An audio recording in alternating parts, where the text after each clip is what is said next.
Ang titulo ng pelikula mga kaibigan ay, Prasek, simulan na natin. Sinamantala ng isang grupo ng mga estudyante ang pista opisyal para mag-camp sa ilang. Lahat ng estudyante ay kumakain at umiinom, ngunit si Worry ay nag-iisa sa gubat na kumukuha ng mga larawan. Hindi sinasadya niyang makahanap ng ginamit na bote. Ang bote ay may isang kakaibang pulang rune na nakasulat dito.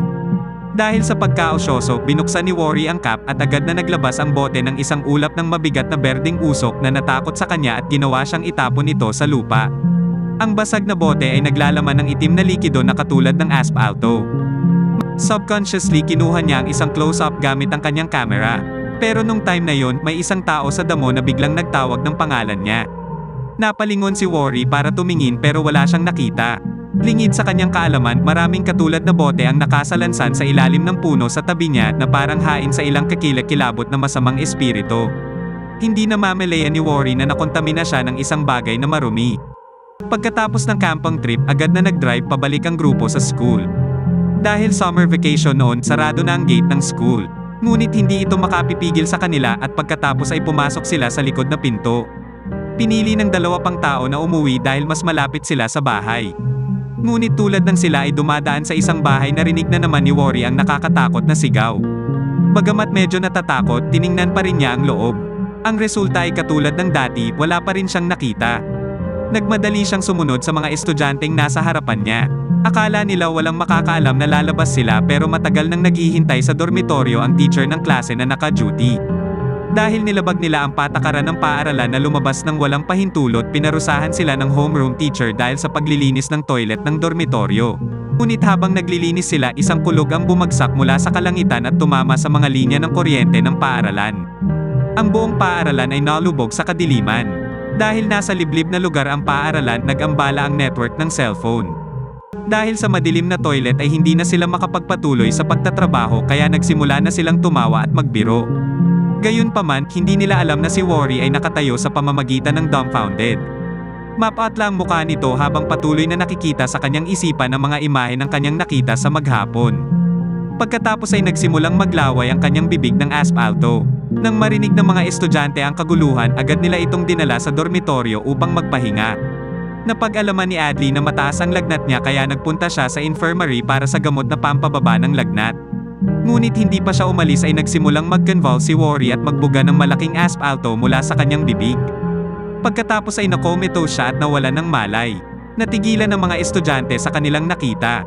Titingnan na sana siya ni Ketchek nang biglang bumukas ang maitim na mata ni Worry at pinahid sinik ng aspalto. Nawalan na siya ng isipan at naging zombie. Sa kritikal na sandali, dumating si Adley sa tamang oras kasama ang guro sa klase. Natakot ang maliwanag na ilaw mula sa flashlight sa mutudong Worry. Nang maabyutan siya ni Adley, nawala na si Worry. Nang makitang nabigla ang mga estudyante, kinailangan ng guro sa klase na dalhin sila sa kanyang opisina. Tinanong niya sila kung ano ang nangyari sa katawan ni Worry. Pero kailangan din nila ng paglilinaw. Sinubukan ng guro na tumawag sa labas ng mundo para humingi ng tulong, ngunit patay pa rin ang telepono. Ang telepono ni Adele ay na-charge bagaman, ngunit ang signal ay mahina at kailangan niyang pumunta sa pinakamataas na gusali upang tumawag. Pagkatapos ay dinala ng guro sa klase si Adley at sumugod doon, naiwan ang iba sa opisina. Pagkalabas nila, agad silang nakarinig ng mga hiyawan mula sa dormitoryo. Nag-alala ang guro sa klase tungkol sa kaligtasan ng mga estudyante kaya nagpasya siyang maghiwalay. Pumunta si Adley sa upper floor para tumawag habang siya ay pumunta sa dormitory building para tingnan ang sitwasyon. Pero ang eksenang nakita sa harap niya, pero ang class teacher creepy, duguan ang mga bangkay na nakahiga sa kama at ilang zombie ang kumakain sa mga estudyante sa sahig. Nang makitang nagsimula na ring mag-mutate ang dalawang bangkay sa kama, natakot ang guro kaya agad siyang tumakbo palayo. Dahil sa takot, binuksan ng guro ang flashlight. Kita ng zombie ang maliwanag na ilaw at agad na natakot. Ganoon din ang narinig ng security guard sa kabilang panig. Sinundan niya ang tunog at di nagtagal ay nakita niya ang figuran ng isang estudyante. Nagmadaling tiningnan ng hindi kilalang security guard at nakita ang dugo sa kabilang panig, naramdaman ng security guard na may mali. Sa oras na ito, dumating lang si Adley sa gusali at sumigaw, natatakot. Nagmadali siyang magtago sa isang classroom. Matapos ang ilang paghahanap, sa wakas ay nakatang ng signal sa bintana. Pero ang unang ginawa ng idiot na ito ay hindi tumawag ng pulis. Sa halip, tinawagan niya ang kanyang kapatid na si Alia at pinapunta sa paaralan. Hindi alam na may zombie na dumating sa classroom. Nasa kalagitnaan na ng kanyang sentensya si Adli nang biglang naputol ang signal. Tatawag na sana siya ulit nang may marinig siyang kakaibang tunog sa likod niya. Biglang may zombie lunges sa kanya. Mutated Worry ito at Adli dodges at nakagat sa braso. Kinuha niya ang isang pares ng gunting at sinaksak si Worry. Nang makitang nakarating na sa lupa ang kabilang partido, nagmadaling kinuha ni Adli ang pagkakataon para makatakas. Ngunit hindi niya alam na muling nakatayo si Worry. Buti na lang at nakabalik si Adli sa opisina. Sinabi niya sa lahat ang lahat ng nangyari lang. Sinabi rin niya na sinaksak niya si Worry at hindi niya alam kung patay o buhay ang kabilang partido at nagulat sila nang marinig iyon. Pero mas nag-aalala si Adli kung magiging katulad niya ito kung kagatin siya ni Worry. Hindi optimistiko ang sitwasyon ng guro sa klase at malapit na siyang bumalik sa opisina. Pabalik na sana siya sa opisina nang bigla niyang makita ang isang malaking grupo ng mga zombie na nagtipon sa kanyang harapan. Nakatayo sila sa ilalim ng puno na tila gumagawa ng mahiwagang ritual. Matapos bigkasan ng ilang incantations, ang mga bangkay sa lupa ay naging zombie. Ang tagpong ito ay nagbigay ng lamig sa guro sa klase. Kailangan niyang pumili ng ibang paraan sa paligid ng opisina. Pero sa kalagitnaan ng hallway, biglang may sumabog sa katabi nitong kwarto at ito pala ang security guard. Nagmamadaling nagtago ang guro sa loob ng klase. Naalala ang nangyari. Naiinis pa rin ang mga security guards pero hindi nila alam ang nangyari. Matapos ang talakayan, nagpa siya ang dalawa na sumugod muna sa opisina at makipagkita sa kanilang mga kaklase bago gumawa ng plano. Matapos makatanggap ng tawag mula sa Adli, bumalik sa eskwelahan si Alia at ang kanyang kasintahan matapos silang maghandang umuwi. Pero sarado ang pinto kaya kailangan nilang dumaan sa likod na pinto. Si Adli, naghihintay sa opisina, biglang naisip na baka hindi makapasok ang kanyang ate sa paaralan kaya pumunta siya sa duty room para kunin ang susi. Dahil sa pag-aalala kay Adli lang, binalak din ni Ketchek na sumama sa kanya. Hindi nagtagal ay dumating ang dalawa sa duty room ngunit kailangan nila ng tulong sa paghahanap ng susi ng pinto. Sa sandaling iyon, biglang nagpakita si Adli ng mga sintomas na katulad ng worry. Una, nakikita niya ang mga kakaibang pattern sa kanyang isip at pagkatapos ay naglalaway siya ng asfalto, isang precursor upang maging isang zombie. Biglang lumitaw ang isang zombie sa di kalayuan, nagmadaling nagtago ang dalawa sa maalikabok na silid. Alam na ni Adli ang kanyang katapusan upang masakop Ketchek pabalik sa opisina, siya ay nagpasya upang sumugod out upang akitin ng zombie ang layo. Tulad ng inaasahan niya, hindi umatake ang mga zombie nang maabute nila siya. Siya ay nahawahan ngunit hindi ganap na mutated. Samantala, nakarating na sa soccer field si Alia at ang matalik niyang kaibigan sa pamamagitan ng backdoor. Isang dagwang soccer ball ang nakakuha ng kanilang atensyon. May kakaibang figure na nakatayo sa goal. Nang magtatanong na sana sila, nakahubad ang ngipin nito sa kanila. Natakot ang Grimace sa kanilang dalawa at tumakbo sila palayo.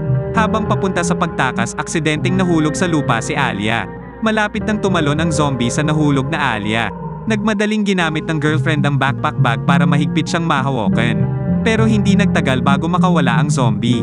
Sa tamang sandali, dumadaan ang guro ng klase at ang security guard. Narinig nila ang kaguluhan at sumugod sa ibabaw gamit ang kanilang mga flashlight upang iligtas sila mula sa bibig ng zombie, ngunit mas marami pang zombie ang darating. Huli na ang paliwanag, nagmadali ang guro ng klase upang akayin ng ilang tao na tumakbo ng ligaw. Sa huli, bumalik sila sa opisina na walang gasgas, sinundan ni Ketchek. Nalungkot ang kapatid na si Alia nang malaman niyang ginawang zombie si Adli. Pero ang pinakamahalaga ay magmaneho muna palayo sa paaralan. Pero sabi ng best friend niya, kinuha ng mga zombie ang backpack na may susi ng kotse habang nag-aaway sila. Ang pag-asa ng pagtakas ay nawasak at ang lahat ay nawawala ng pag-asa. Buti na lang at natuklasan na ng homeroom teacher ang kahinaan ng zombie, takot sa liwanag. Kung ma-activate natin ang emergency generator ng school, pwede nating gamitin ang ilaw para makatakas dito. Bilang pag-iingat, ilang tao ang naghiwalay. Kinuha ng security guard ang iba para simulan ang generator. Punta ang class teacher at si Alia sa pinakamataas na school building para tumawag ng pulis. Pagdating nila sa baba, may nakita silang lugar na puno ng zombies. Buti na lang at hindi nagtagal ang mga zombies at umalis na. Sinamantala nila ang pagkakataon para umakyat, pero ibubunot na sana ni Alia ang cellphone niya nang bigla niyang makita si Adli na nakatayo sa hallway. Maingat na lumapit silang dalawa. Lingid sa kaalaman nila, tuluyan nang nawala ng isipan si Adli.